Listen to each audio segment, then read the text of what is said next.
Hello everyone, my name is Hemalata from Java 41 batch Quality Talk.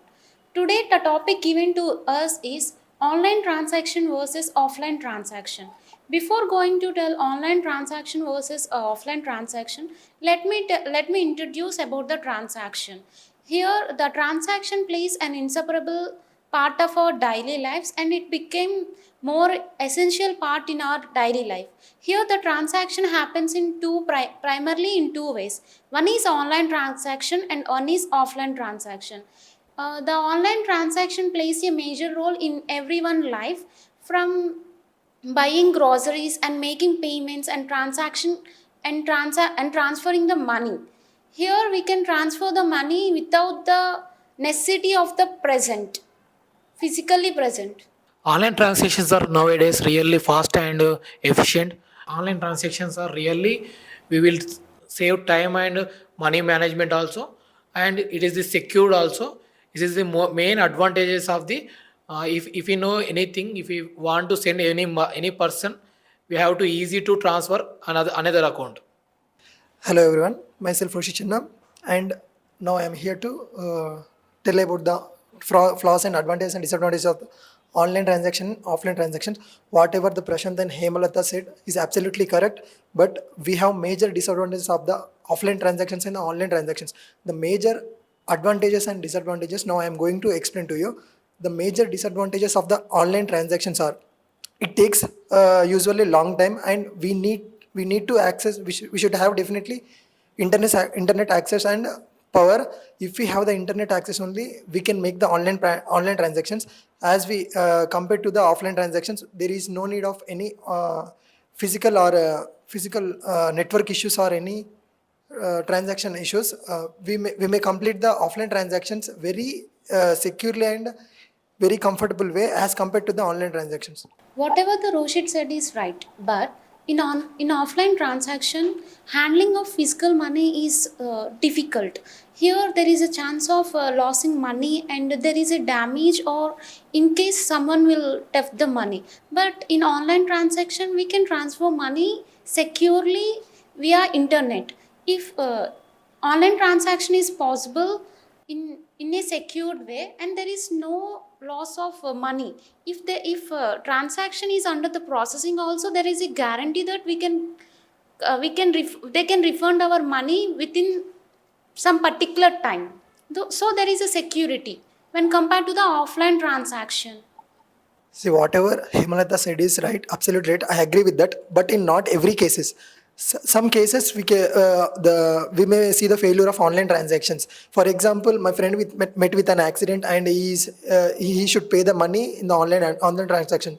Due to some technical error or any processing error, the money will deduct from the account and it will refund after 48 hours. So there will be a failure of online transactions, and also online transactions are only useful for the literate people and it is not useful for the illiterate people.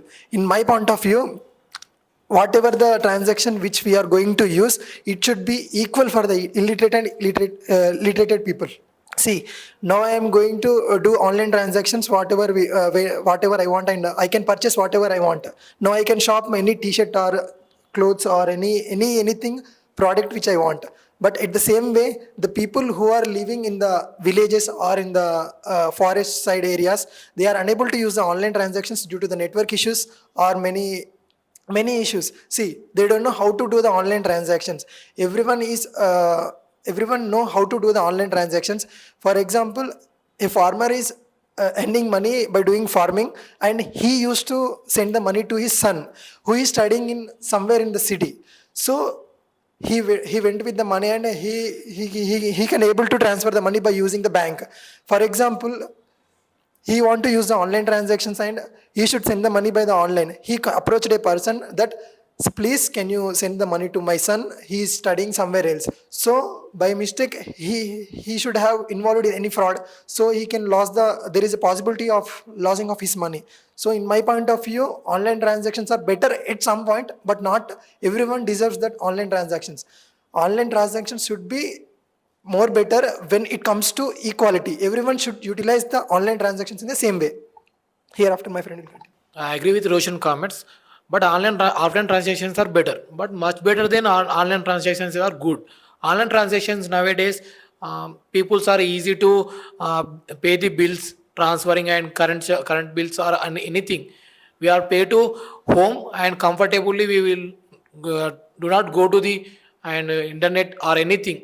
Roshit said that if the farmer wants to transfer money or send money to his son, he need to physically go to his son and he need to carry the money. And here also there is a chance of losing the money, and there is more, and there is and it requires more time when compared to the online transaction. In online transaction, we can send it by one click, and at present everyone is aware of online transaction, and there is a feature also we can send via using our voice, so that everyone can access online transactions easily. And there are many technologies involved in an online transaction which provide security to our money. For example, in online transaction, there are many technologies like security for encryption. They provide encryption for our data, and it use cloud computing in order to secure our transaction details, and they have used AI and ML in order to detect the fraud in advance and to prevent and take necessary steps in order to prevent the fraud. And it also included blockchain technology which deals with the Bitcoin, which is famous at present. So everyone is having some minimum awareness of online transaction.